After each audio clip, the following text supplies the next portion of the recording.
Hello and welcome to What, Why AI. I've been gone for a minute, but now I am back and we are talking about Galileo today. So I've been looking into a lot of AI stuff and I'm starting to see the gaps. So it's going to be interesting to talk about this one. Very much looking forward to it. Let's get started. Here is Galileo. We have a very nice UI here. I already used some of my points. When you create an account, you get a certain amount of points, and points are equal to like the amount of times you can generate something. And then you got to pay. So, as far as the pricing is, it's pretty similar to other platforms I've seen. You can pay 19 a month, you can pay 39 a month, and then you can just get a very sexy, different version. I have no idea what that looks like. But essentially it allows you to create more, and then it also allows you to have some privacy for the middle one, which is kind of interesting because whatever you generate here is 100% public. So that might make you think twice.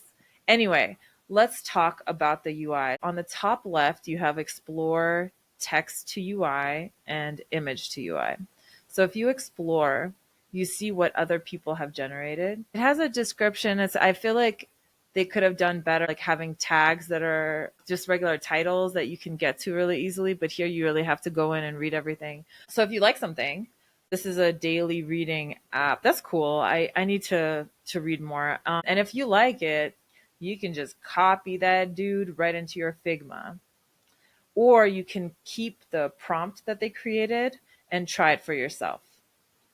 And then you can obviously share. So this is it's kind of like a great way to talk about different approaches if you're doing your research. It's great to see the community out there, to see who's doing what. Um, And then it's a great shortcut to getting started if you're feeling stuck. Again, like I don't love that it's high fidelity. I think it's very important to start from like a lower fidelity when you're trying to think about things, but it's definitely I think once you're past that and you know what you're building and you just need some style ideas, some layout ideas, this is a really great approach. So essentially that's it. You can break it down by mobile and web.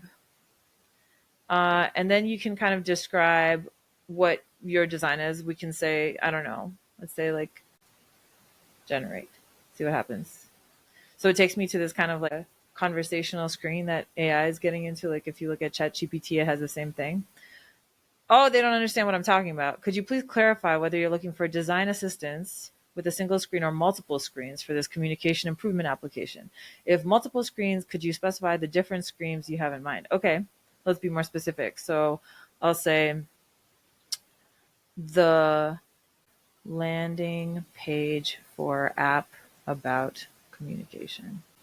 Okay, so now it's doing something. On the left, you have sort of like history, and then you can still upgrade and you can create a new design. So let's see what they did. It looks like they're generating 3 versions of the app. I wonder if I didn't clarify about desktop. Oh, interesting. So it's doing mobile first. So I didn't say mobile, but it chose mobile. Let's see what this third one is. Okay. So it generated a landing page that's kind of has a call to action, start learning. Um, it created a title in the middle one. So it's also thinking about content. And then it created very similar that sort of corporate graphic style image. Very common, not very creative. We've seen this all before.